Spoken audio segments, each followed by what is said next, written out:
দেশের জনগণই এই দেশকে নতুন করে গড়ে তুলবে। বাইরের কোনো দেশ কেউ এই দেশকে ভাঙতে পারবে না এবং গড়তেও পারবে না। আজ রাজধানীর নর্থ সাউথ বিশ্ববিদ্যালয়ে অ্যাম্বাসেডর সিরাজুল ইসলাম ফাউন্ডেশন আয়োজিত আলোচনা সভায় এসব কথা বলেন বিএনপির মহাসচিব মির্জা ফখরুল ইসলাম আলমগীর।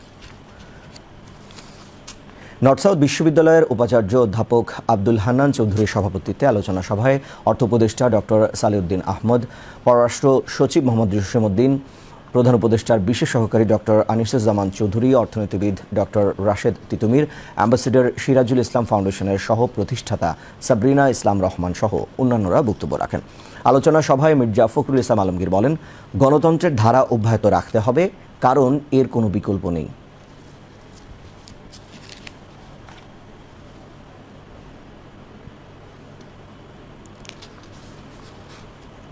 আমি বিশ্বাস করি যে আমরা সবাই যদি আজকে এইটুকু বুঝতে পারি যে আমাদের দেশটা আমাদের, এর ভবিষ্যৎ আমাদেরকে নির্মাণ করতে হবে।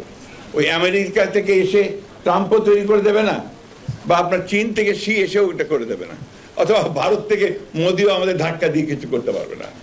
এই যে বিষয়গুলো, এটা আমাদের মধ্যে, আমাদের মনের মধ্যে, আমাদের অন্তরের মধ্যে গেঁথে নিতে হবে।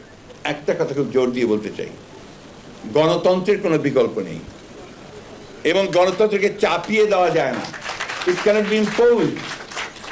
আপনি আমার উপরে চাপিয়ে দিলেন তা দেওয়া যাবে না, এটাকে চর্চা করতে হবে, প্র্যাকটিস করতে হবে, সেই জায়গাগুলোকে খোলা রাখতে হবে।